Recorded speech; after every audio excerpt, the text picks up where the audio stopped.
Welcome to another episode of the Limitless Life Podcast. I'm your host, Kyle Smith. And if you have not done so, hit that subscribe button so that you never miss another podcast. And if you love this podcast and want some more tips and tricks on how to improve yourself, go ahead and subscribe to my YouTube channel. There are a ton of instructional videos for you there. You can find the links below. And today, my friends, my guest is Ryan. And let me know if I pronounce this wrong. Sprague. Sprague. It's really the same All thing. right. It's my government name anyway, but yeah, Sprague is usually how I say it. All right. Sprague it is. And Ryan is the founder and co-owner of Highly Optimized. And Highly Optimized is a company dedicated to helping its clients transform and become the conscious leaders the world is patiently awaiting.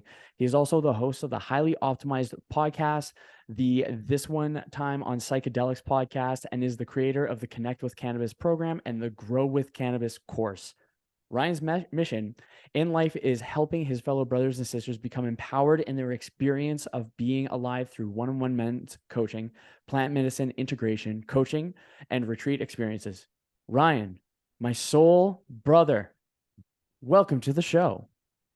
Kyle, thank you so much for having me, man. I'm pumped to do this. You know, it's really a testament to how amazing technology can be when we use it as the tool, the powerful tool that it can be, because you and I, man, got to meet on Instagram, right? And I think that, you know, I always want to say this because I think that social media gets a very bad rep, and rightfully so in a lot of ways. But just like we're going to talk about with cannabis today, social media is just the tool, right? But who is the user and how are they interacting with it? What is their why, etc. And, you know, we're proof that when we do it with intention, we can meet some really cool people, get to share some epic conversations like the one we're going to have today. And so, man, thank you again for having me on, dude. It's awesome to be here. Oh, man. Honestly, like I learned of you a couple of years back, and the way that you spoke about cannabis is like something that I was an occasional user at that point, but it was a really cool approach to it where it was more, a lot of people talk about it as a medicine, but I never really had it articulated in a way that I could resonate. And you absolutely provided that kind of like reframe of thoughts. And I was like, oh, that's freaking cool. So I just wanted to say thank you for that. That was super cool. Oh, you're so welcome, man. You know, it's been very interesting going through this journey of mine. You know, I was doing a podcast earlier with my friend Kim, and you know, she is part of a company called Unlifted. They're like one of the first companies I found when I started to get into coaching and whatnot. It's just amazing to take a look back at really what's only been 2.5 years.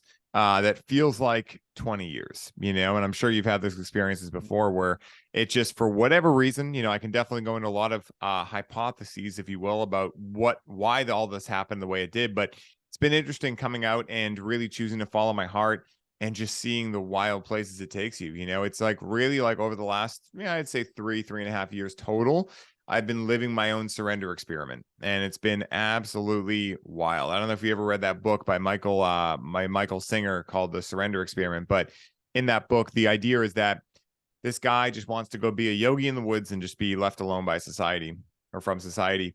And people just keep finding him and asking him to do stuff like build a house or help him with this. And he just keeps going, oh, okay, fine. And after a while, he starts realizing he's getting pulled into some things that he didn't know he loved until he found it. So he started this hypothesis of like, what if everything that's happening is happening for me? And what if I can just trust and say yes to it? And he ends up owning like $1 billion IT company, getting into computers, owning a construction company, and being able to give back tons of money to different charities and do all the stuff he ever wanted to do.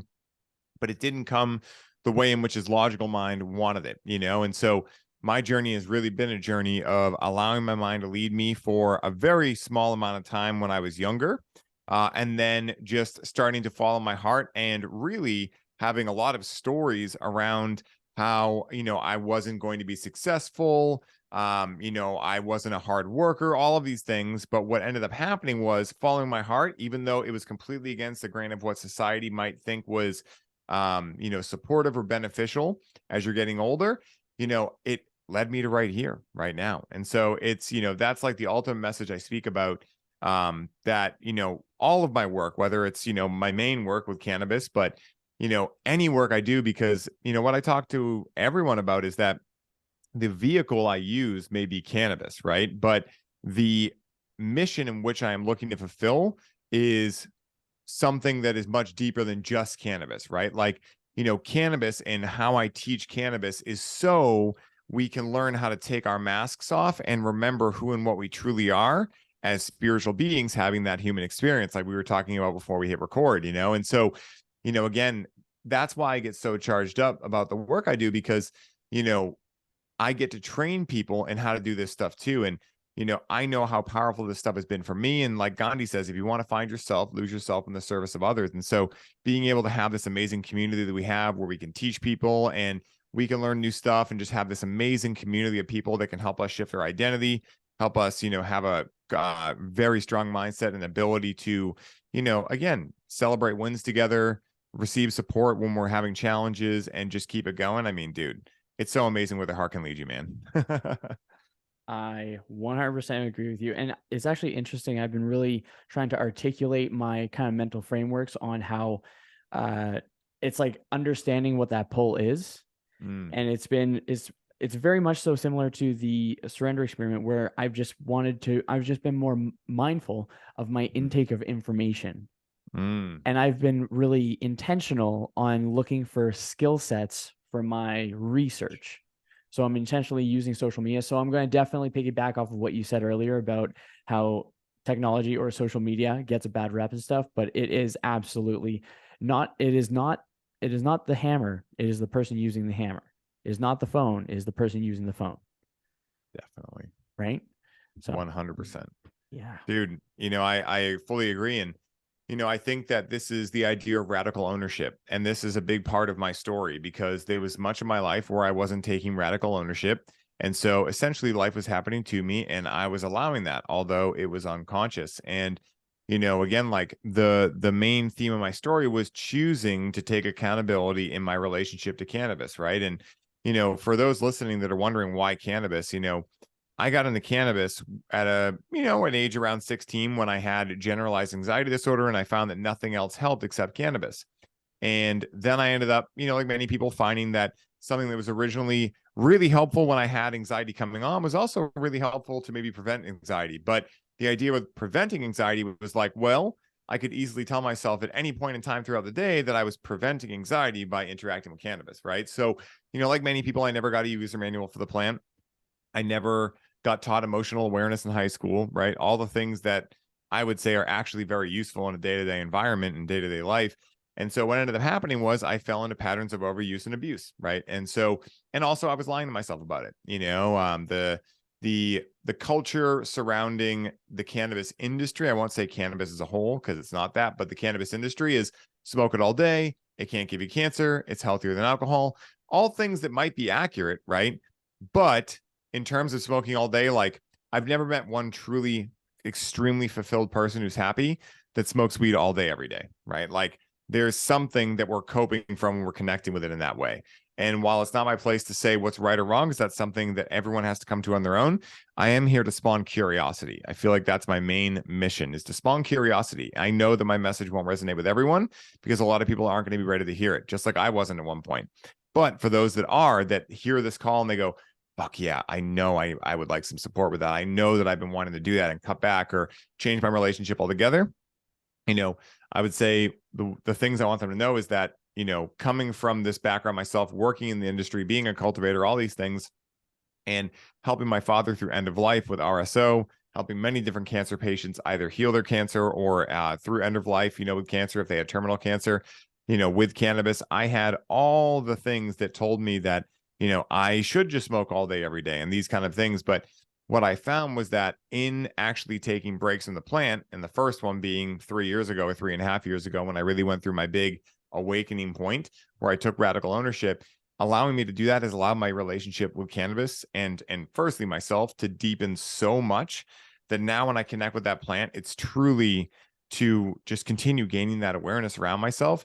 But I do not need it at this point in my life. And I just actually finished up last night was my first time I've connected with the plant in 5 weeks. And so like, how I do it these days is I go based on feel, right? And I talk a lot about this. We can get into any part of this you want to, but in the beginning, I wanted to create like a specific structure. So I knew like, okay, what days I'm able to connect with the plant, which days I am not able to. That way I had clear metrics surrounding what a successful week is and what a week is that I need to go look at like what I might be numbing out from. After about 2 years of doing that, though, then from there I could get more into this like kind of flowy approach, right? Where now I can be like, I'm not really feeling it, still not feeling it, just not feeling it, right? And go 5 weeks and then be like, okay, actually tonight feels like a night that I have enough space for it, and be able to connect. Who knows when the next time I might be? But the idea is that just like if you have a best friend and you've been friends with for a long time, and you need advice but you can't call them, you might be able to imagine what they would say to you. It's very similar with cannabis. And so I can just imagine, because I know that part of me that comes online, that softer version of myself, I know what that part would relay to me with the influence of cannabis. And so there are times where I find myself stuck, or I just get a cue to explore or get curious, that I will connect with the plant. But mostly these days, I've integrated it to a level where I can call on that aspect of me, that like softer, less serious, let's look at this from every angle and take our time with it type, or type part of me. I can call on that part to get some clarity without necessarily having to go into the plant. And so, it is possible, and that's why I talk about this stuff, because I know a lot of people, if you're like me anyway, believe like, well, I smoke it every day, why wouldn't I do it today? I have no idea if this is even a good thing, a bad thing. I haven't thought about it, and so my job is just to spawn that curiosity that makes someone go, okay, I did think about this, and now someone's talking about it. Let me listen. Nice. I like that. I like how you refer to cannabis as your ladies as well. I see in your post you actually, I'll put in a question. Would you be able to describe the feeling you get when you walk into your grow room and you find your ladies there and they're super pumped and they're super happy? I am very intrigued about what that sensation is like. Definitely. So the sensation that it's most similar to, for anyone who has pets, right? Like I just got a new French bulldog puppy, right? And I've never had a dog before. I've had plenty of cats in my life. So like imagine when you get your animal like a new toy of some sort, right? And you have this like feeling going into it of like purchasing this toy, and you're laughing because you're like, oh my God, like we got a French bulldog, right? So we want to get him a little croissant toy, right? So we ended up getting him this croissant toy, and the whole time we were laughing because we knew how funny it was going to be.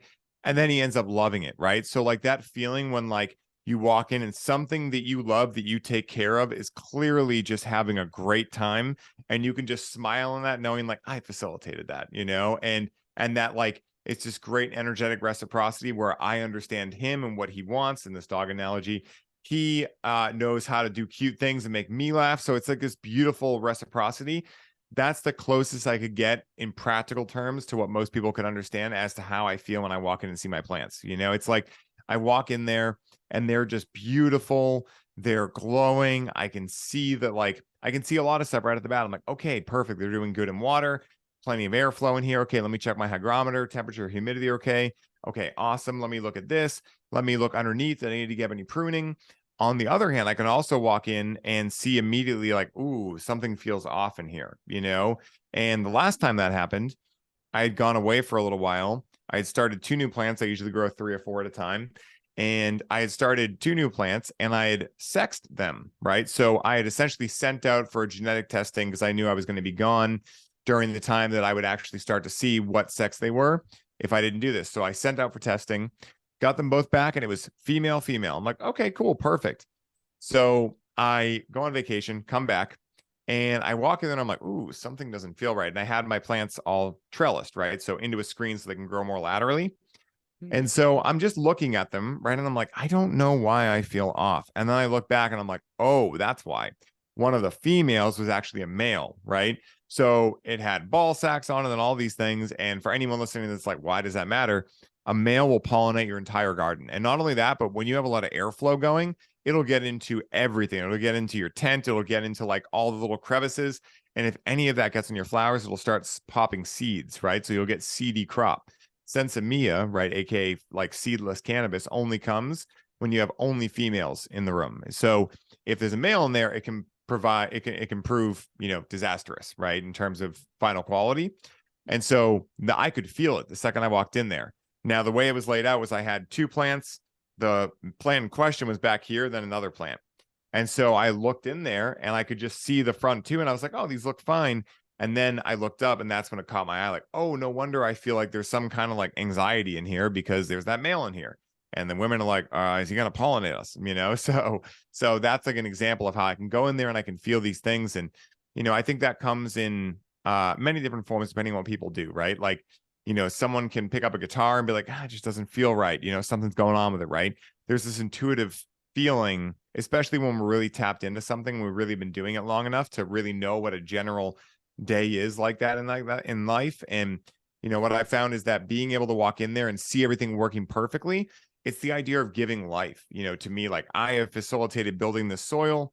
I have given these plants the ability to cultivate and grow, and now they're really thriving. Like, that shows me like, wow, I really listened to, like, what I felt they needed. I really did my due diligence learning how to, create soil or make a tea or compost or, do a dry mulch layer, any of these things that are now showing good signs or positive signs. That's that feeling of just fulfillment I get, man. And so I love answering that question. That is so awesome, dude. Yeah. So, oh man, there's a couple thoughts that just, well, yeah, you bring up a couple cool little pointers there, but one Yeah. that really kind of stands out that I'm really curious about your take on, because I think, yeah, I learned from you like the idea of like a spiritual component or a pairing between cannabis and a spiritual aspect as well. Mm. And I had a reflection today where it doesn't, in my opinion, it doesn't matter if it's a philosophy or a theology. Find whatever you can to believe in that provides good intentions. Yes. Would you say that the cannabis would be a good indicator of that, or how would you pair spirituality and cannabis in your experience? Yeah, how I speak about cannabis and with regards to spirituality is that anything can be a spiritual experience because we are spiritual beings, right? So it all depends on our perspective and how we choose to look at it and from what angle. And so, like, I have a lot of people that reach out and they go, cannabis isn't that deep. And I go, well, abracadabra. If that's your reality and you believe it's not that deep, then guess what? It literally will not be that deep for you in your life, because it's essentially like this, right? If we believe in what quantum physics says, that if a tree falls in the woods and no one's around to hear it, does it make a sound? No, because there's no one there to render it in this whole simulation theory. Well, at the end of the day, if you don't want cannabis to be deep, why would your simulation then render something deep for you, right? It's like, oh, Kyle doesn't want that. So therefore, as the creator of his reality, we're not going to create that, And so I remind everyone that is that, I want everyone to believe in what they believe. And so, if someone goes, oh, what Ryan says is really cool, I want them to still be able to go, but let me try it for myself and see because there might be a way in which they can find to think about cannabis that might be way cooler for them than how I speak about it. But again, my thing is to spawn curiosity. When's the last time you thought about these things, right? And so being able to think about cannabis and spirituality, how I think about it is cannabis is a living spiritual entity, right? And it's an ally is how I look at it, how I choose to view it. And this is based on my own experiences with the plant, but also the history I've read on it with indigenous cultures, occult practices, etc. So it's looked at as a deity. It's looked at as an ally. It's not God, right? It doesn't want to be looked at as God, right? And this is where like the worship of cannabis, rather than the worship of God, let's say, and being able, aka ourselves, right, is what I believe. But being able to allow the ally to help you reach yourself, right? It's almost like if you have a coach and all of a sudden you start worshiping the ground that your coach walks on, and the coach is like, hey, man, I'm supposed to be teaching you how to go out and do your thing. And you're like, no, Kyle, it's just you, man. It's just you. And he's like, dude, this is kind of weird, right? That's how cannabis feels about this, Like when people are just smoking all day, every day, and they're like, oh my God, I need cannabis. I need cannabis. The plant's like, dude, no, you're supposed to connect with me to be able to go figure out why you might feel disdain or what curiosity you want to explore or to laugh, to receive healing, etc. And then you're meant to go back into your life and integrate it, because at the end of the day, what I've experienced and what I teach is how to make your entire life a psychedelic experience, right? Like to be able to have a life that is so magical that it feels like the same type of hilarity and magic that a psychedelic experience has. And so for me, when I think about cannabis as an ally, I tell everyone, like, listen, just like no one can be everyone's best friend, there are going to be certain people that cannabis just does not pair well with. And so if you look at it that way, instead of saying like, oh, is cannabis right for me? Saying like, do I enjoy the presence of what cannabis has to offer, right? Looking at it as a living entity.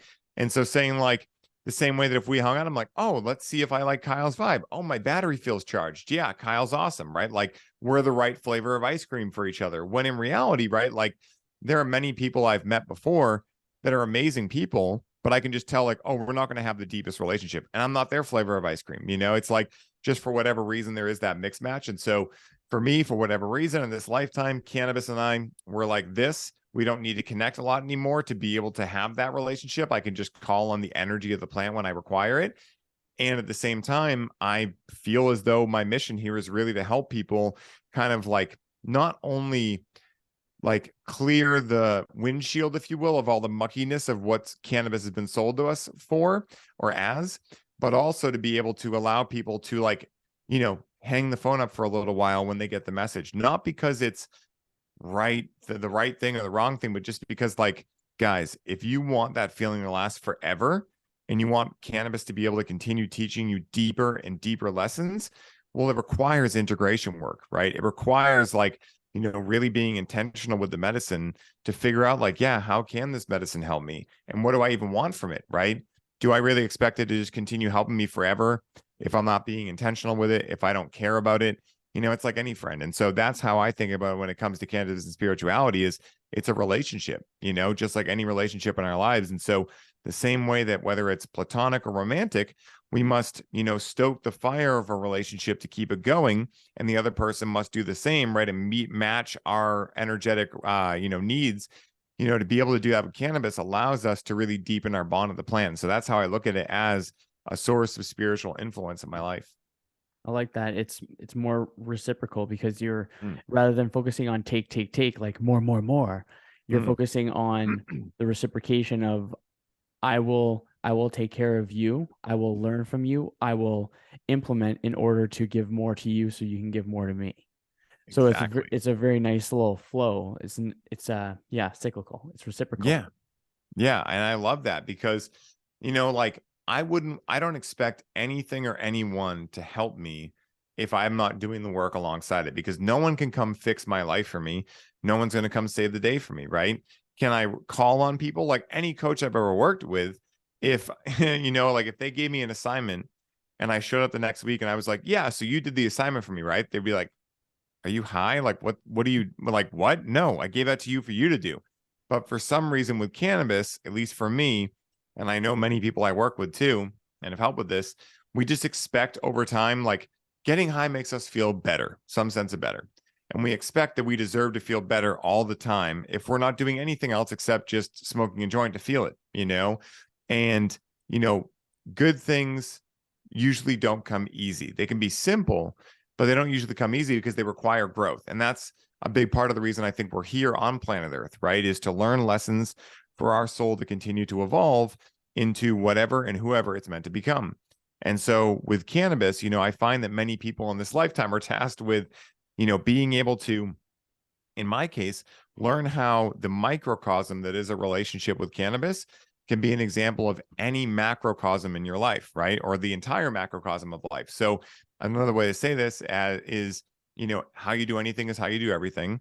And as within, so without, right? So if you're dependent on cannabis for feelings of comfort, well, chances are you're also relying on other things for comfort in your life. And so if you are able to look objectively at your relationship with cannabis with a guide, with someone who can really look into this, you'll be able to learn about a lot about your patterns in all areas of your life. Because again, how you do anything is how you do everything.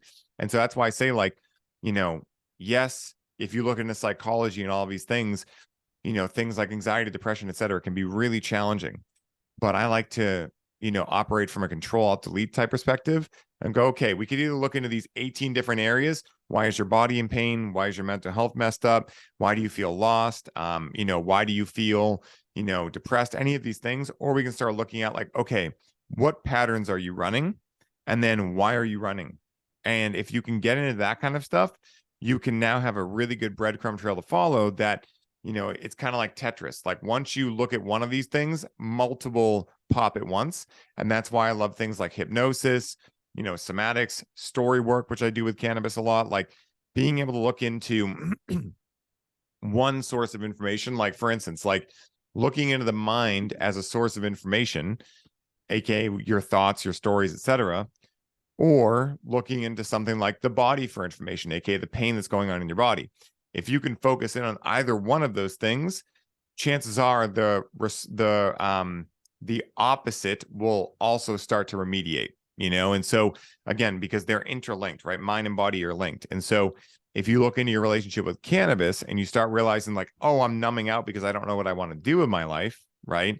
Well, you can start looking into like, well, where did I learn that I didn't know what I wanted, right? Where did I learn, or where have I not given myself enough time to really know myself?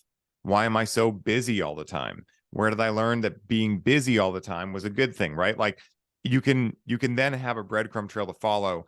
And again, the idea is just awareness, you know, like what I tell everyone is when you're doing any of this type of work, the name of the game is not to have expectations, but just to be curious and aware. Because if you go in with a bias or with expectations, it can flaw the results a lot of the time. I find I get much farther when I go in with genuine curiosity and grace with myself, you know, and even grace for the parts of me that I might not be that proud of. You know, maybe I have a inner critic voice that's, you know, shit talking me. Instead of going in there trying to kill that voice or any of that language, going in there to find out why it's throwing a temper tantrum, right? And maybe it doesn't feel like it's being acknowledged and these kind of things, because it's not going to go away. I get to live with it. And so I can either be the one that closes the door on it and it keeps it feeling shut out, or I can actually invite it to the dinner table to have a voice and start actually like being the father figure for all of these different parts of me, right? And be able to actually work this out. And so cannabis allows the ability to do that. But at the same time, you know, being able to look at your relationship to the plant to make sure it can do that can teach you a lot about your life as a whole. And so, yeah, the microcosm is always an example of the macrocosm. That's really sweet. There's one takeaway that I like to refer to on a regular basis is that curiosity curates creativity.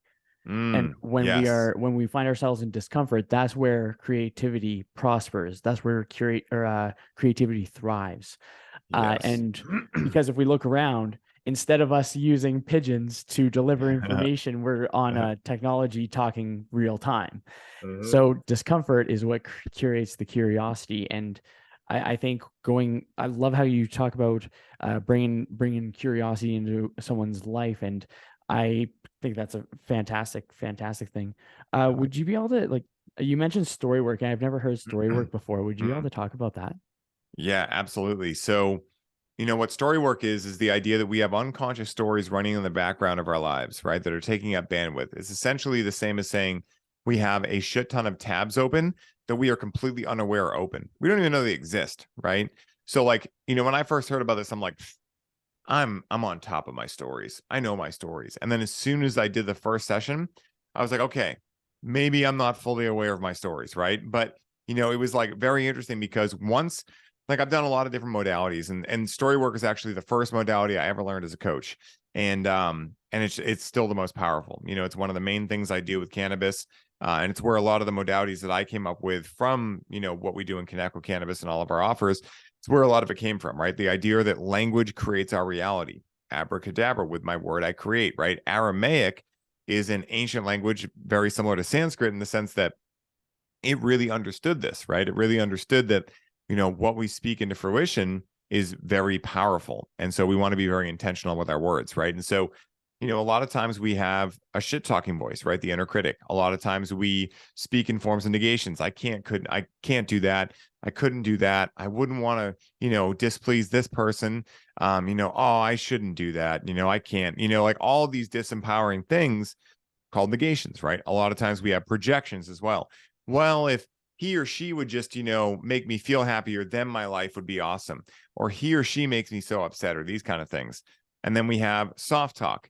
You know, well, maybe I think I might want to start going to the gym sometime in the next 3 weeks, right? Like, you know, these things that make it so vague that there's no way to hold ourselves accountable. So we disempower ourselves from these things. And so being able to look at the stories behind the lens of our subconscious and be able to look at them in a way where we can actually see the language we're using with ourselves and be able to change and flip the script on those stories can allow us to completely rewrite the course of our life. And that's a big part of what I've done to be able to overwrite a lot of the stories that I realized that, hey, I was grateful they got me to a certain point, but they weren't serving me anymore and they weren't going to get me to where I wanted to go. And so, yeah, story work is powerful, man.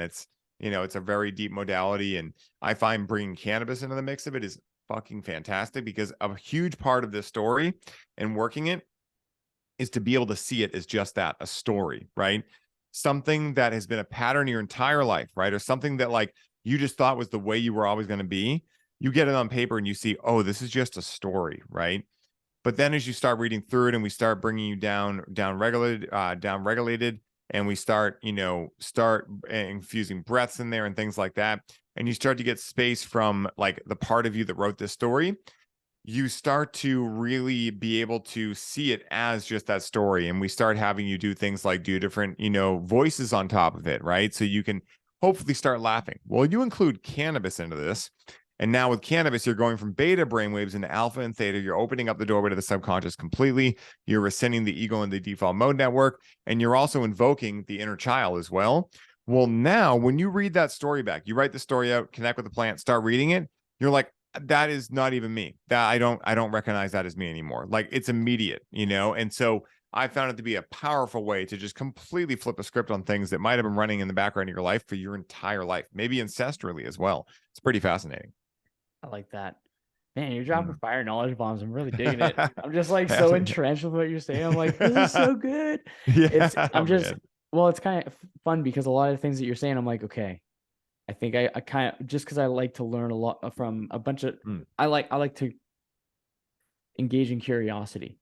Yeah. And it's so funny because I was listening to a podcast, How to Rule the World, and it was having a biography of Leonardo da Vinci, and it was really cool.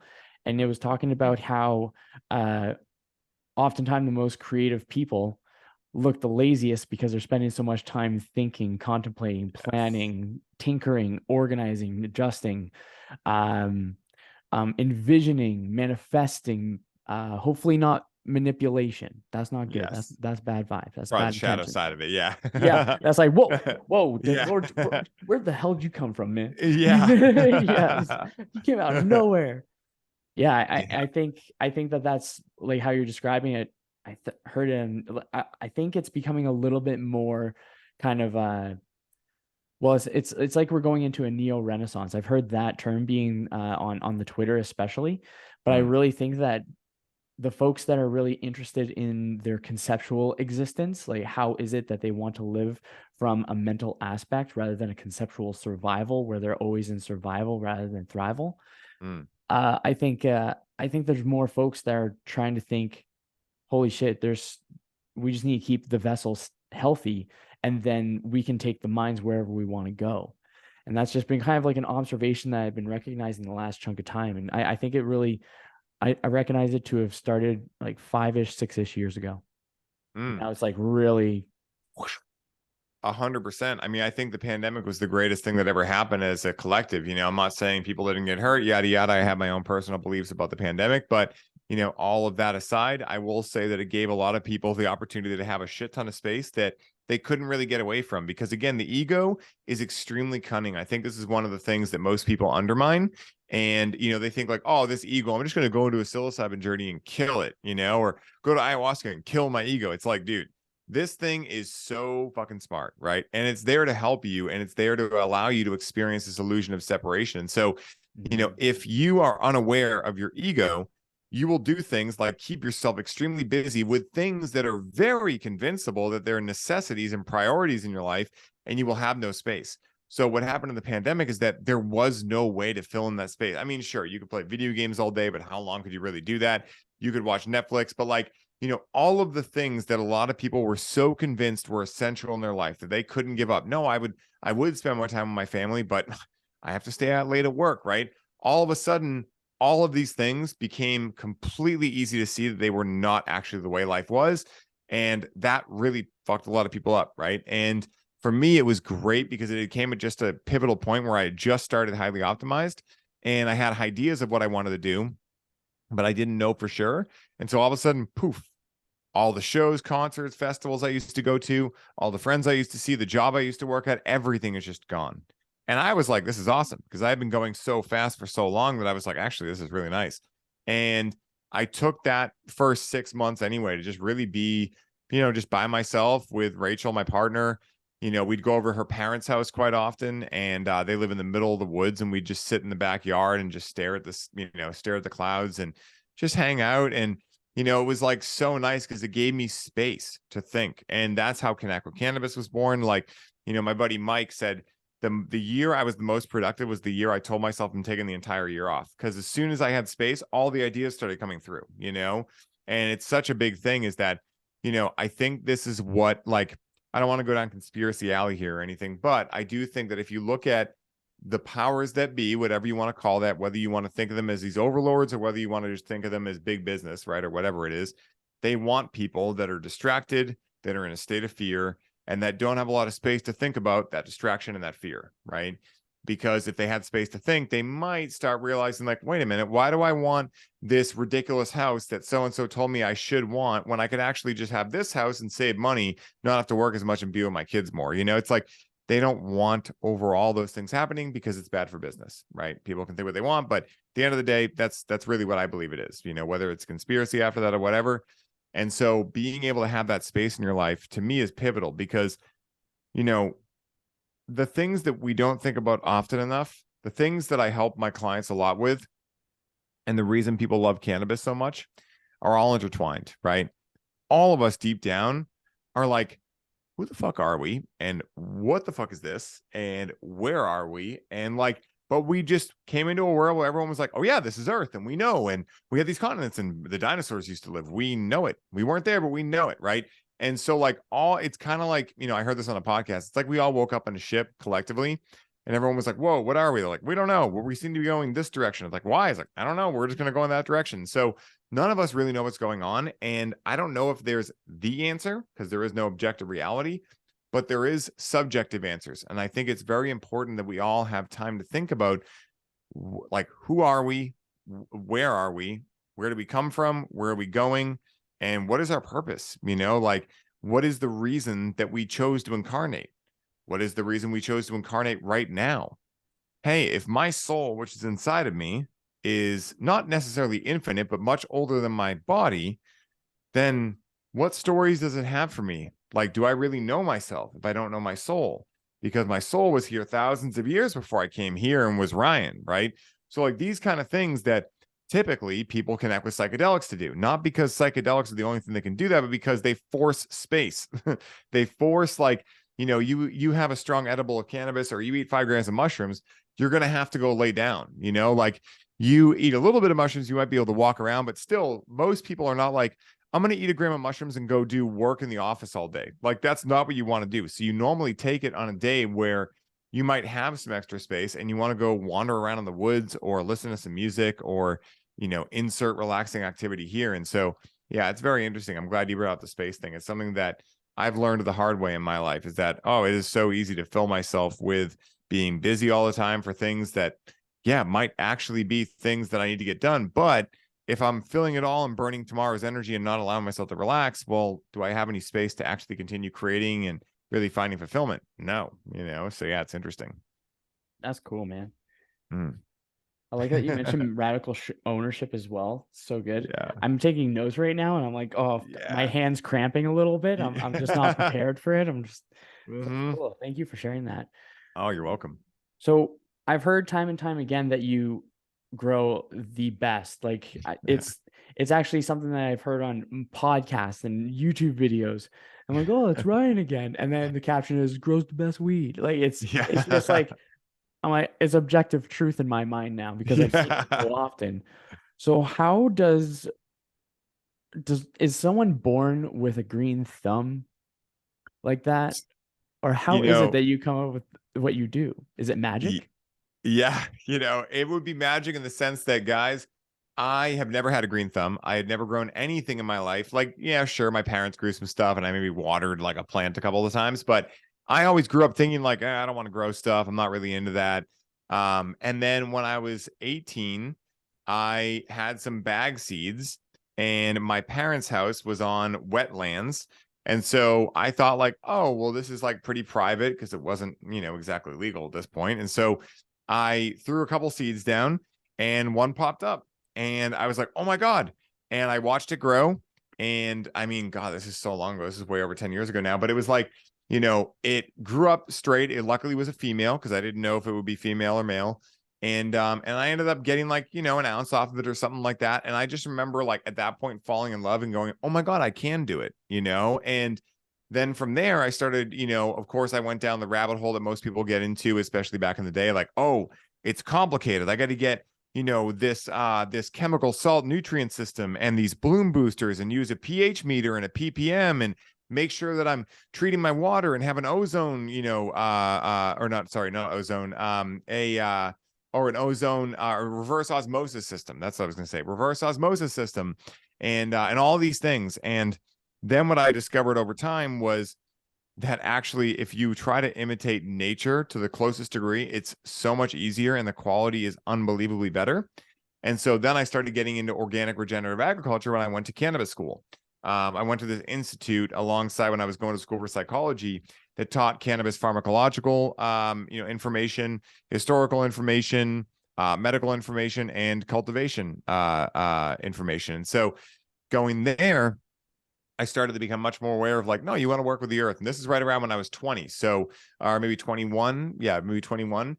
And so I was getting a lot more into health at that point. And so like I was getting into holistic health and all these things too. And so they were like, no, like you eat clean food and you grow clean cannabis. And that's how you do it. And I was like, oh, this makes sense. And they were like, and drink clean spring water. Right.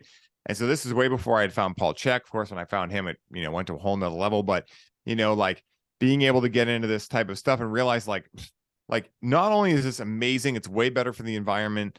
It's way better because again, when you're growing with chemical salt nutrients, those are in the runoff water and they're going into ponds and streams and just fucking shit up, right? So growing organically is so much better for the environment, but also it's so much easier. Like I don't have to pH my water. I don't have to worry about anything. All I do is make really good soil. I use large containers. I put that high quality soil in there that has a great array of microbe diversity. I then make an IMO collection from Korean Natural Farming, which is another thing I use. I then dose the soil with that. So the soil is thriving with the microbes that are like really good in my area. So they all survive because they're used to my area.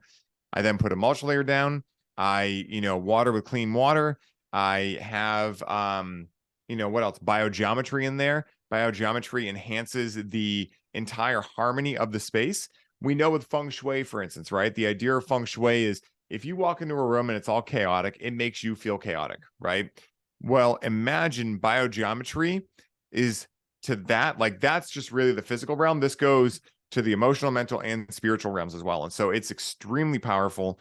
There's a lot of actual science behind this too. It's not just something that sounds super woo-woo. The guy that invented it is Dr. Ibrahim Karim. And so I started applying this to my grow room. So I use a trifecta of organic regenerative agriculture, aka like really no-till soil, then Korean natural farming and biogeometry. And what I found in that, in making sure that I'm always showing up with a high quality energy, I'm stating to the plants what the intention is of the grow, that I love them, things that we would really do for anyone in their life that meant something to us. By doing that, I'm able to have this relationship with my plants where all I knew when I was cultivating it was that it was really good for me. And when I would share it with people, they'd go, oh, this is really cool, right? But, high quality cannabis is hard to find, right? And so I just chalked it up as like, well, yeah, I'm sure they'd like a lot of people's stuff, yada, yada. And what I found is that, like, while there are a lot of cannabis growers out there growing in this way, a lot of them are not doing self-development work alongside it. And what I've noticed is, and again, I'm not going to say this isn't a bias or anything like this, but what I've noticed overall is that when I talk to growers who are also doing self-development work alongside it, their medicine hits me a lot smoother and I enjoy it much more. And this is typically why I've always preferred cannabis that was grown by women if I couldn't find mine or I couldn't like have access to mine, because women typically are much more in touch with their emotions. And again, this is a generalization by all means, but just what I've noticed in the, cannabis I've interacted with women versus men is that a lot of times men, we just repress shit. I did it too for a long time. And so, women are like, in a day and age where now men are getting to have circles together. And yeah, we have like, the man cave type thing, which is not really the same. Like women have had women's circles. They've been smart enough to realize that we need support in this. We can't be a mom alone, be a wife alone, be a successful business person alone, any of the things they do. And so they've always kind of had that intuition. And so I'm just taking a random guess that maybe that's why I've felt like a more of a connection to that. But, my male friends that have done this stuff and grow cannabis alongside it, I found their cannabis feels like, again, it's more masculine, but it's nice. I enjoy it a lot. And that's a lot of what we teach in the Grow with Cannabis course. Is we teach like not only how to grow it, but how to cultivate yourself alongside it, because again, when we start anything in life, it's very metaphorical to a seed, right? Like a seed is very fragile as well. You got to water it just enough. You can't water it too much. AKA when, in the analogy, if you're starting something new, you got to push yourself just outside of your comfort zone. You can't go so far out that it's not sustainable, right? And then as you start growing and you start getting better and bigger in this plant world, and in the analogy world of being able to like, getting like stronger and stronger in the person you're becoming or the thing you're doing, etc., you can push it a little bit more, right? You can add more nutrients to the soil, right? You can add, a stronger KNF input to the soil. You can move your plants with a little less care in terms of like, I can really just, move them fast. I don't have to be very careful with them. It's all very metaphorical and is a great analogy. And so that's what we teach a lot on the Grow with Cannabis course. Because, what I choose to believe and what I've experienced is that I'm not the only one doing this by any means, remembering that like, to cultivate a plant medicine for medicinal use and spiritual aid and ally use, takes a certain type of human being. It takes a human being that's dedicated and committed to their own development, to showing up to that room or that grow site in the highest vibration possible, because you're now cultivating medicine to do spiritual work with, right? And so, again, the people I've been able to train in doing that, and the people I've met before this too, that were some of the people I learned from too. It's like, that's what I learned is most important, and I imagine that's why so many people have great experiences with the flowers, because I create a great space for it. I have the right constituents, and I make sure that my energy is right when I come around it. Dude, that's freaking sweet. Yeah. So is your program already out, or is it about to come out? Because I already immediately have like 2 people that come to mind where I'm like, okay, I'm going to point them in that direction. So is it already out, or is it coming out? Yeah, so we've had Connect with Cannabis and Grow with Cannabis out for some time now.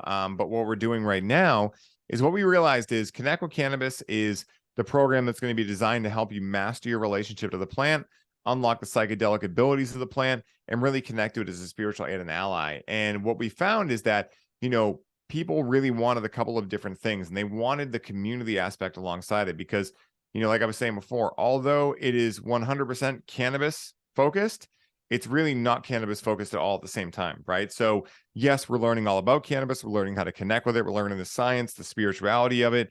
We're learning all the different parts of it, but we're learning about it in the context of being able to explore ourselves. And so what I started realizing was that the adventure of exploring yourself and the journey of exploring yourself goes on a lot longer than 3 months. And people were really like, we would love this to keep going. And so now what we're doing is we have Connect with Cannabis, which I explained, Coach with Cannabis, which is now how you can get certified to go out and do exactly what I do and be an educator and guide for others that are looking to just be educated or be led in these types of ceremonies with cannabis. And then also Grow with Cannabis. So you get the full trifecta, 3 legs of the tripod, plus a year of mentorship support where you'll be able to get support from me, my business partner, many of our amazing network, our alumni, just so many different things, live ceremonies to get to watch me, opportunities to practice your skills on other coaches. We're coming out with that very soon. And so if people want the waitlist for that, they can go to highlyoptimized.me. You get a really special deal when you apply to the waitlist. Like, guys, when you see the price of this deal, you are going to be like, that's silly. Like, is there a gimmick? Is there a catch here? There is no catch. We are looking to get 1 million people certified to go out and preach conscious cannabis, because we truly believe that by doing so, we can affect one of the main issues we see anyway of planet Earth, where people are suffering from an epidemic of an inability to connect first to themselves, but therefore other people, their mission, and the world at large. And that's why we're seeing that people are lonelier than ever. It's not that loneliness is the problem. Loneliness is the result of the actual problem, which is an inability to connect. And so we are motivated to do that. We want everyone talking about this stuff.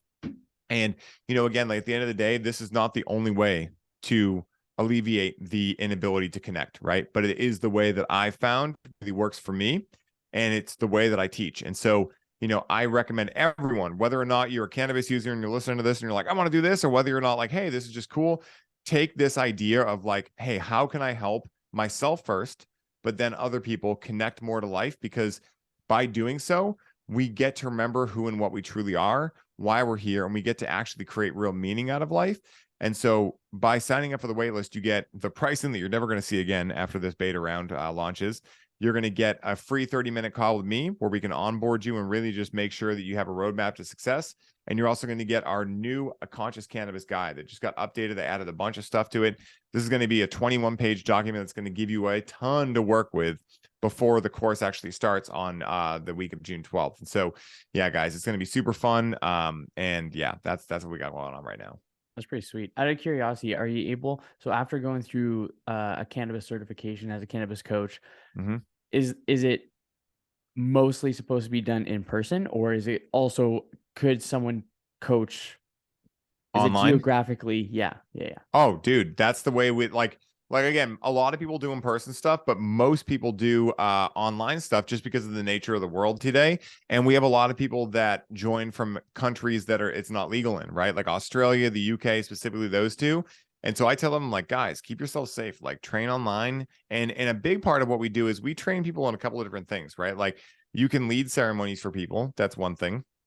You can be a consultant that just like educates people on like what strains are right for them, how to operate in the dispensary, why edibles hit harder than inhalation methods, things like that. Because again, one of the main demographics of individuals that are starting to use cannabis are people over 50. So like I'm telling people, like, guys, we're learning some very high level stuff in these programs, but like the amount of support you're going to be able to give someone who just wants to know what THC is or why CBD is different than THC, that's like the lowest hanging fruit of the people that are going to need this education out there, and they have no other place to turn except YouTube and get lost in a sea of information. So at the end of the day, being able to, really get into this and do this type of stuff allows you to go online as well and be able to be an integration coach, and so you can lead ceremonies online. You can help people integrate and essentially be an integration or accountability coach of like, hey, you did this ceremony on Saturday. Let's now talk about it. What came up? Okay, what does that remind you of? Okay, when's the first time you remember that? Things like that. So there's a lot of different, little things you can do with it.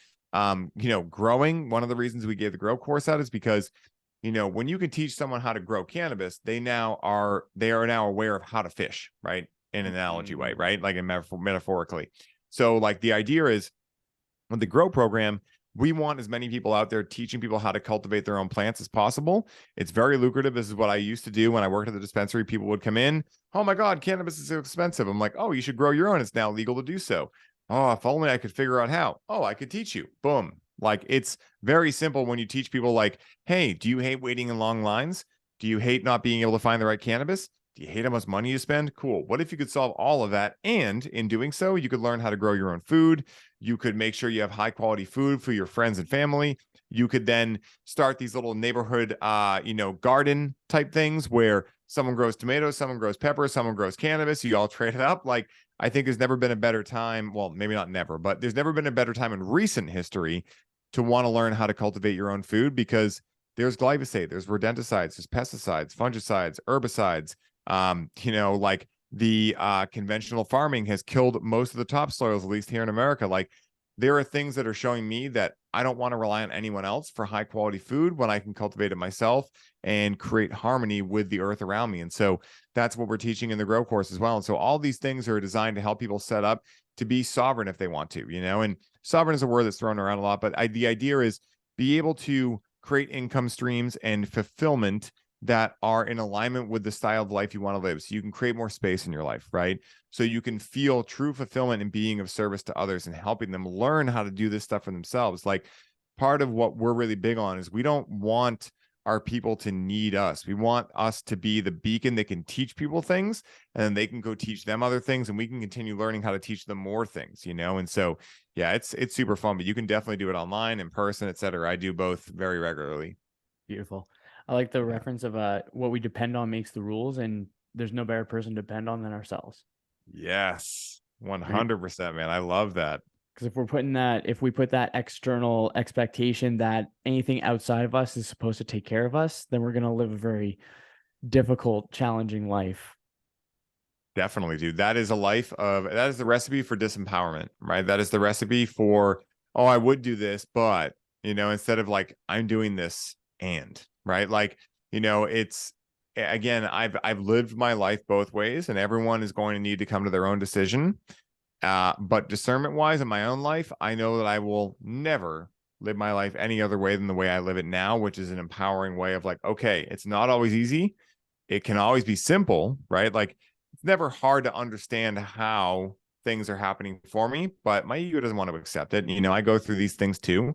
I still every once in a while feel a craving to just numb out with cannabis, right? But the difference is I now talk about it, I educate from it, and I've made my mess my mission, and I've made like, in doing so, I've realized that like, wow, like actually like what I'm talking about is like a challenge in life, right? That might show up in the microcosm of this cannabis that anyone can identify with, because they're like, well, I never felt it with cannabis, but I felt it with pornography, alcohol, bad food, sex, exercise, working too much. Like, we're all, not all, but most of us are finding some strategy to cope with in life. Some are more under the surface than others. Like some is like nicotine, cannabis, etc. Pretty obvious. Some are like, well, no, I'm working really hard and I'm building a business, so I have to work really hard. And so I don't have an option to spend time with my family, right? Some of them are a little harder to see, but I think that whenever we hear these things, we all know that we want to live life without governors. We want to live life without safety mechanisms and coping strategies and things. And we want to live life unabridged. But, I think that without having community around to do it, it's naive to think we're going to be able to do it on our own all the time. Sure, you can thug it out and strong will it, but we're communal beings. We're not meant to live lives of isolation. And I think the more we can come together and just say, hey guys, yeah, I feel this too. And you know what? I still got my stuff done today. I still said no to it. I still, told myself that, hey, I'm not going to interact with cannabis this week. So I'm still not doing it, but I'm here to say, yeah, I get it too. Right. Or whatever it is. Allows people to go, oh, thank God I'm not alone, because we're not alone. I mean, there's 8 billion people on planet Earth. Do you really think you're going through something that no one else has ever gone through? Like, but that's what that voice in our head will tell us. Right. And so, by being able to all go out there and say, yeah, I go through this stuff too, it just takes the power away from that voice that wants to tell us we're all alone. And, that's the backbone of everything I do, is just to have that community, because it's been pivotal in my life, and to be able to give that back to other people and allow them to meet, new friends, people they want to be business partner with, all this stuff. It's really epic, man. It's super fulfilling. I think that's sweet, dude. Yeah. Oh man, you just like drop a solid chunk of fire on each one. I'm like, oh, question. And I'm Yeah. gonna listen to this again and be like, oh man, now I have more questions. Yeah. We can do a part 2. Oh, absolutely. Eventually, because I do find that the energy and the vibe is much better when it's in person. That is where this is gonna go at some point. And definitely. Kendra and I, my partner and I, we want to get a camper van, and I have an idea for a condensed podcast carry around that we can actually just have there. So wherever you're located, I'll just wander on over there and we'll just like shoot the shit in the camper van and then just have record a podcast. Hell yeah, man. Now I I'm love actually that thinking about vibe. it. I'm like That would be envisioning awesome. it now. Oh man, that'll be so much fun. That'll be so cool, dude. So Yeah, how that's is awesome. it? Something that you mentioned earlier that I'm very curious about, because I've never heard it. I haven't heard anyone really talk about it, and I haven't Googled it. So there's that. But how can you tell, or what is the sensation between, so if it was the same strains, same everything, but it was just done by feminine or masculine, you can feel the difference between the two. And would you be able to elaborate on that? Just because I've not experienced it, or I don't know if I've experienced it. Yeah, absolutely. This is a great thing. And again, for anyone listening who's a science nut, this will probably be the part you don't like, because it's going to be flowy. But that being said, what I always say for these types of individuals, because I used to be one too, is right now you have love for 2 people in your life, yet you can't tell me how many units of love you have for that person, yet it doesn't mean that love doesn't exist, right? And so the idea is that there's much of the stuff that we cannot see or measure that is around us at all times that still exists, right? And this is what quantum physics, again, is so good for, because it's proven this stuff. But anyway, when it comes to feminine, masculine, let's say, like, again, there's many different examples of this, but I'll just say generally, like cannabis grown by my girlfriend versus me. I'll use that as an example. So me, and again, like now, just because I'm saying me doesn't mean that I'm going to be an example of every masculine grown cannabis, but I'll kind of give like the generalizations that I see. Women grown cannabis is going to be a little more intuitive. Like it's going to be a little slower for me. It's going to be a little more internal focused. It's going to be a little more like, yeah, I'm really centering in. I'm thinking, I'm being, right? And I'm not being like, okay, I'm going to be for 10 minutes and then I'm going to think about what I'm thinking about and write it down, right? There's no mission to it. It's just being to be.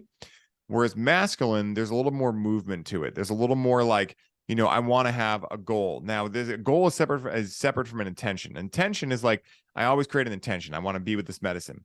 But the goal of how I might be with that medicine might change based on masculine versus feminine. Like, with feminine, the intention to be there, I might just be there and I might not even think about it again. With masculine, I might be thinking about it a little bit more and be like, well, do I want to be by painting? Do I want to be by just laying here? Do I want to sit up and be? Do I want to have music on when I be? Like, there'll be more of like that thought process around it. And so that's the general gist is women grown is a little more like an unshooken snow globe, whereas masculine form is a little more like a shaken snow globe. Both are great pictures, right? And one, you have the picture unabridged, and the other one, you have this cool little snow scene, right? Both are cool. It just depends on what flavor of ice cream you're looking for. Dude, you were not joking when we were chatting free. Analogies being your freaking second dude. language, man. Dude.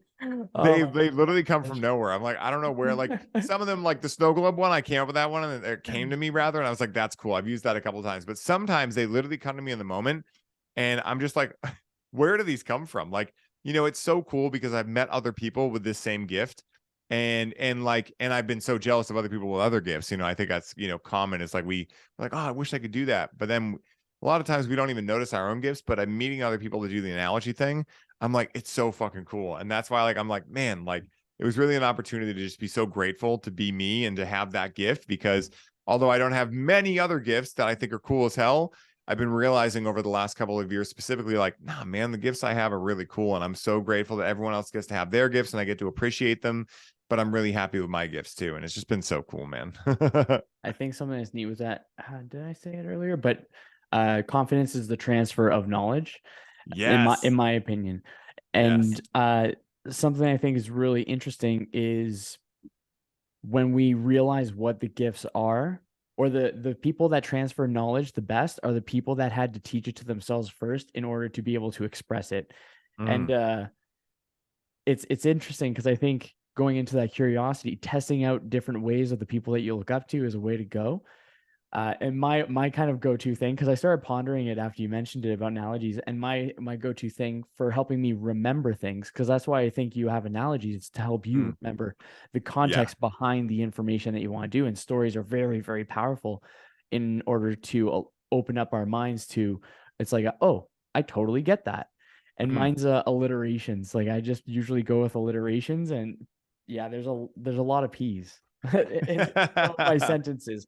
I haven't had any today. I think I've probably said them in like a bajillion different ways across the podcast, but Dude. man, yeah, it's so funny. I've been working on analogies actually because I'm trying to get better at my storytelling. So when you mentioned Mm, story work, I think I might be able to integrate like an external story work with an internal kind of component. So I'm just kind of like coming up mm. with a mental framework.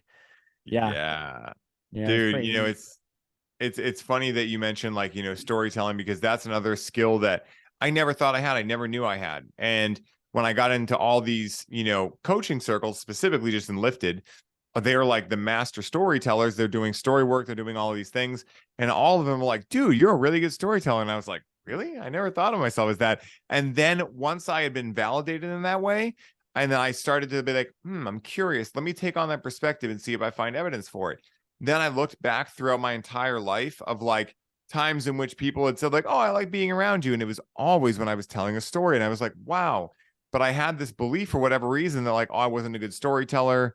I'm not artistic, these kind of things. And so I never even saw that, yet it was right there all around me.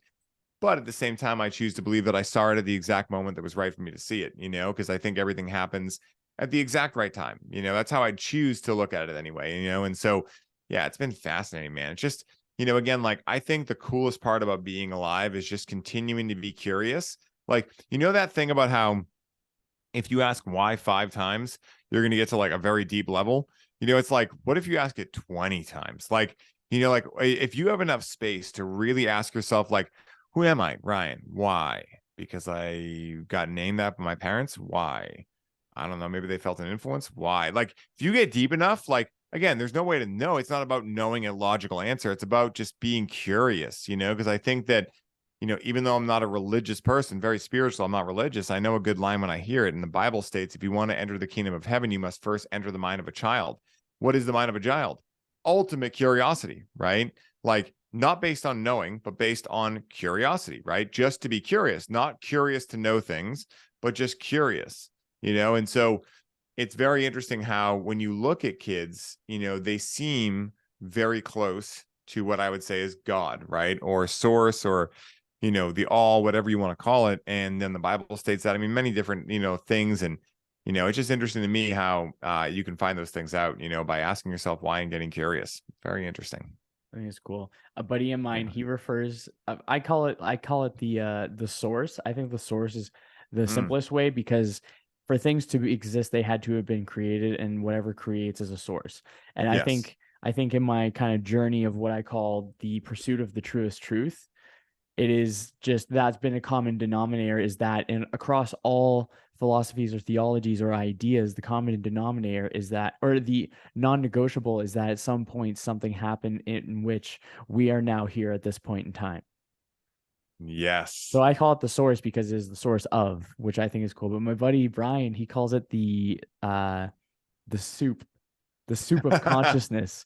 So when we're out, Yes. then we go back into the soup and then we pop back in.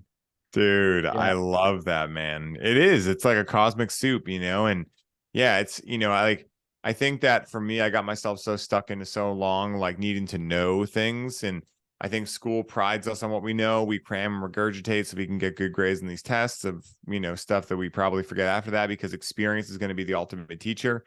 I think that we go for piled PhDs, which stand for piled higher and deeper. We take in more people's perspectives, and eventually we don't even know what our own perspective is. All of these things. And I think that being able to stay curious and to really ask ourselves, like, who and what we are, what we choose to believe, what our mission is, why we're here, these kind of things, like, it's gotten me to certain places in my life that I would have never thought I would get based on the ways in which I was getting there. Like, I thought, again, like everyone, like, you go to school, you make a lot of fucking money, and when you have a lot of fucking money, you'll be really happy.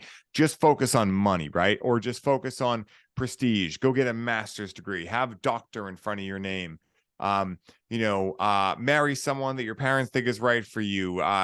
Get a big house, all of these things, right? And again, luckily my parents were awesome and never told me any of that stuff is true, but again, you grew up influenced by society, and they're just like pushing you, like, all right, you ready for college? Okay, what are you going to do after college? Oh, you guys getting married? Oh, you're going to have kids? Like, it's just all these things that if we don't really say, hey, I'm willing to disappoint everyone in my life so long as I never have to disappoint myself. If I'm fully willing to commit to that, what can I really discover about myself, and what can I make this life be, and what can I make it mean for me as not just a individual, but as a soul, right?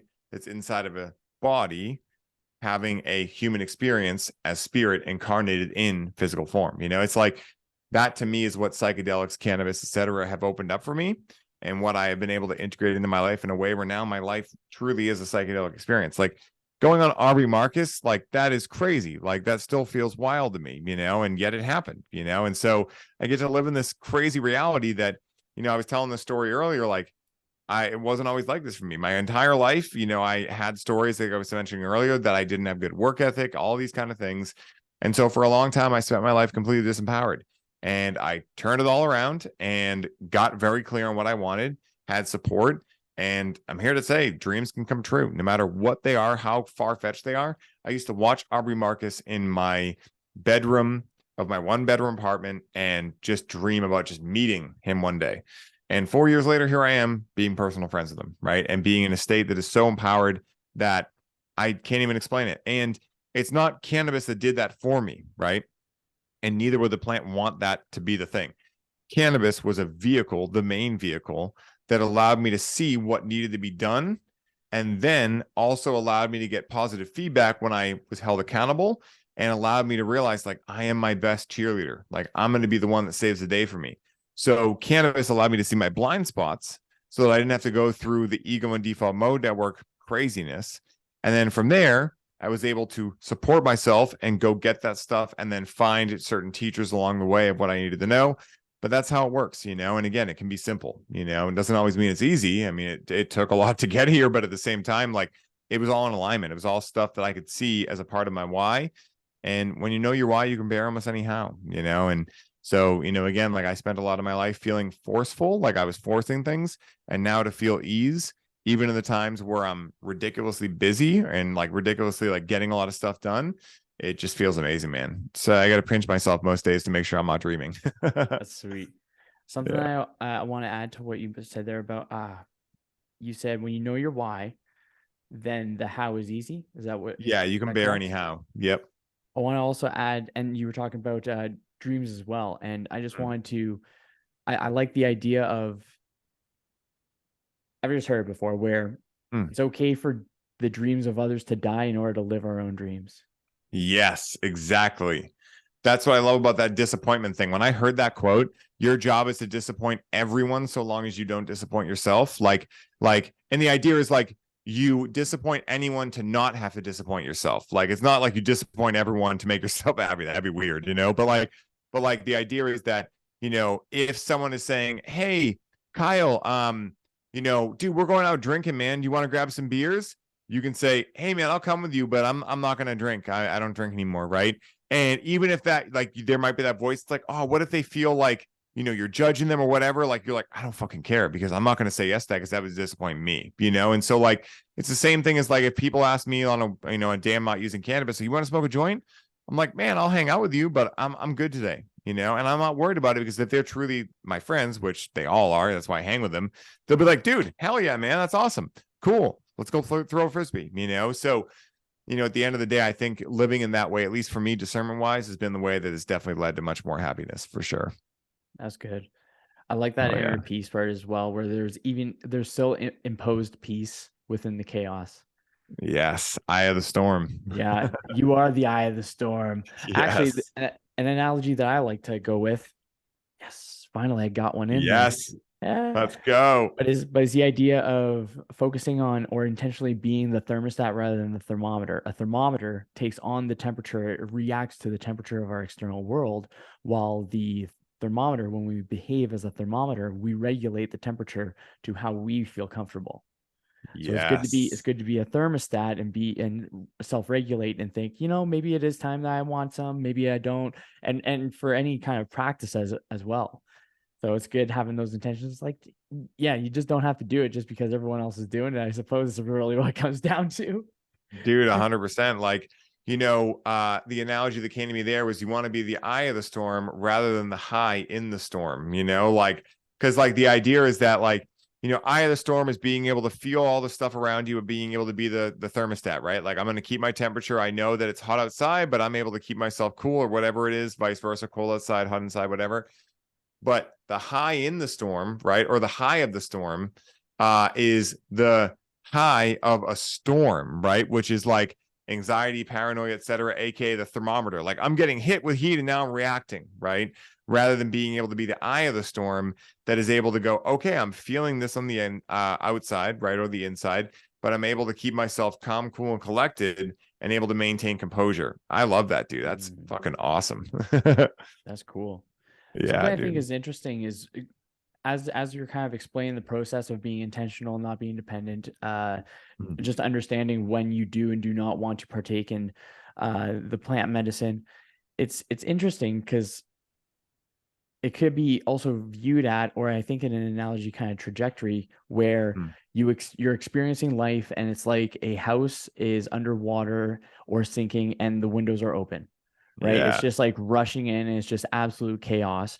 And then let's say anything could possibly be that thing that comes in and treat and is that medicine. But let's say cannabis comes in, you get to treat it as a medicine. You get to finally close those windows so that there's not the water coming in. And Yes. oftentimes we find ourselves with the sink or the tap still dripping and we don't quite fix that dripping. So we still have those little drips of chaos that seep into our lives. At what point is there a point, or how would someone identify if they got to the point where it's like maybe they should self-reflect a little bit and see, kind of gauge where they're at and see how they are doing, I suppose. Yeah. And is this with cannabis or just life as a whole? Well, let's go with cannabis because All right, cool. it's your gig. Yeah, yeah. And so, what I would say, and this kind of applies to everything, right? Because every microcosm is an example of macrocosm, but, are your decisions with, let's say, cannabis, right? And you could fill in the gap here for anything. Are your choices and decisions with cannabis leading you closer to joy, love, and gratitude? Right? Like, are you feeling as though when you're connecting with the plant, you have a purpose and intention to it? You are understanding of, what you're looking to gain, and also like, what a successful experience might look like. Do you have ways in which to integrate? Do you feel supported by the people around you? Or on the other end, do you feel like you're actually running from life? Do you feel like you're like, I just don't want to fucking deal with this, think about this, be around this person, deal with this job, etc. And so thank God I have cannabis. And my next question is, I'm not saying either of these are right or wrong, right? But for those of you on the side of, I just want to run away, do you want to live your entire life like that, right? Like, I know that especially when we're younger, it can kind of be easier to just go, fuck that, I don't want to deal with it.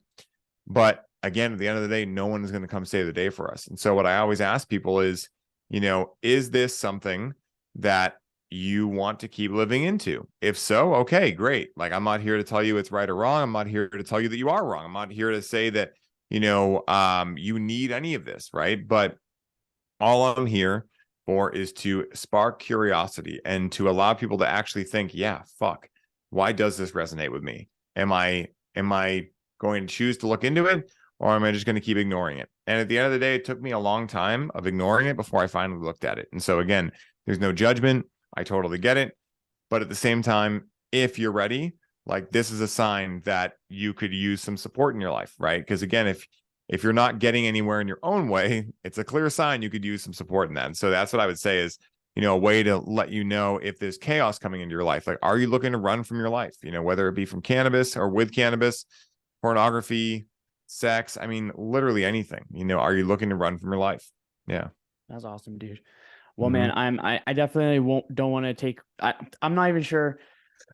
Man, you could talk for hours on like some Dude, I solid knowledge know. bombs. I love this stuff. I'm really, there was actually a couple moments where I forgot that I was actually a part of the conversation. I thought I was watching a webinar, to be honest. And so thank you for taking me to school. Thank you very much for that. Of course, man. Dude, I really appreciate it, man. I'm so glad you enjoyed it. Yeah, it was fantastic. This is kind of like how you described with the RB Marcus idea like 5 years ago. This is kind of a similar kind of experience for me. So I just want to say thank you, and I am very grateful for this opportunity, and I appreciate it a metric fuck ton.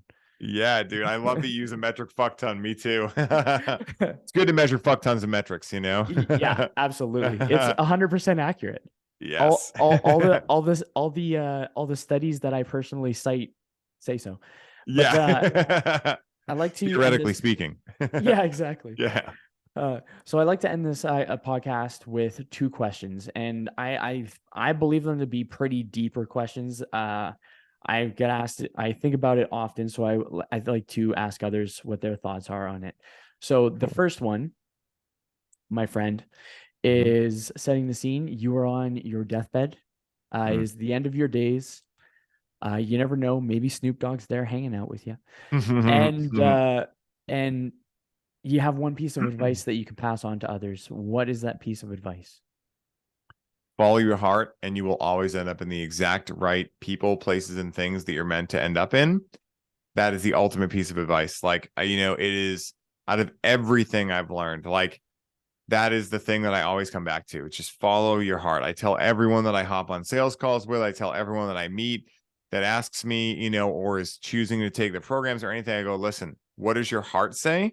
Because if your heart says no, it's a fucking no, but your heart will never lead you astray. It's the only piece of wisdom within you that you can rely on 100% of the time, and it does take getting clear enough about what your heart feeling is, and make sure your ego is not hijacking and going that fast food totally makes your heart feel good, right? And so, I think if there's a follow-up piece of advice is, it's follow your heart, and also really get in touch with what your heart is the main piece of advice I would give. I love that, dude. And the second question, this one's a little bit more future casting. The very best version of yourself is sitting next to you right now. He has one piece of advice for you for this season of your life. What is that piece of advice that he imparts on you? Oh, I know exactly what it would be. Allow yourself to be patient. Allow yourself to have grace. Allow yourself to create space so that you can play and have fun with everything. Like, remember to have fun. Like, that would be the ultimate thing. That's what I'm going through. It's a metamorphosis right now of the last 3 years, me working against this story of I'm not a good hard worker and like going so hard and then realizing, oh, actually, I never had a hard work issue. It was just that I was comparing myself to people that I actually didn't want the results of, but I was thinking I needed to because they were society, parents, etc. And so that's something I'm actually working out of right now. And so, yeah, that's exactly what he would tell me. Dude, that's awesome. Well, folks, that's what I got for you today. Where can people find you, Ryan? Yeah. So if people are interested in signing up for the Conscious Cannabis Collective, you're going to be dropping this, I know, during the waitlist period. Guys, during the waitlist period, we're going to have a deal you're never going to see again. The price is literally silly. And you're going to get that free call with me. You're going to get the free Conscious Cannabis Guide. Go to highlyoptimized.me, sign up there. We'll be in touch very soon after to get you a call booked. If you just want to connect with me, stay up to date on what I'm doing. At the real Ryan Sprague, Sprague is my last name on Instagram. And that's a great place to stay up to date. Just follow me. I post some stuff on there. If you have any questions, you can feel free to reach out. I love chatting. And then if you want to check out the podcasts, you can find them on Spotify, Apple, pretty much anywhere podcasts are found. And that's pretty much all the best ways to find me. You can go to the business profile at highly.optimized on Instagram if you want to keep up with the podcast releases on there. But yeah, come out and say hi. Water's warm and I enjoy chatting with people. Dude, right on. Well, folks, if you love today's episode, please do me a favor right now. Share it on your Instagram stories and tag me with the handle at Kyle or Dapper Dude Kyle, along with the real Ryan Sprague. That is one of the ways that we grow. And until next time, be kind. And I hope your day treats you as good as you look.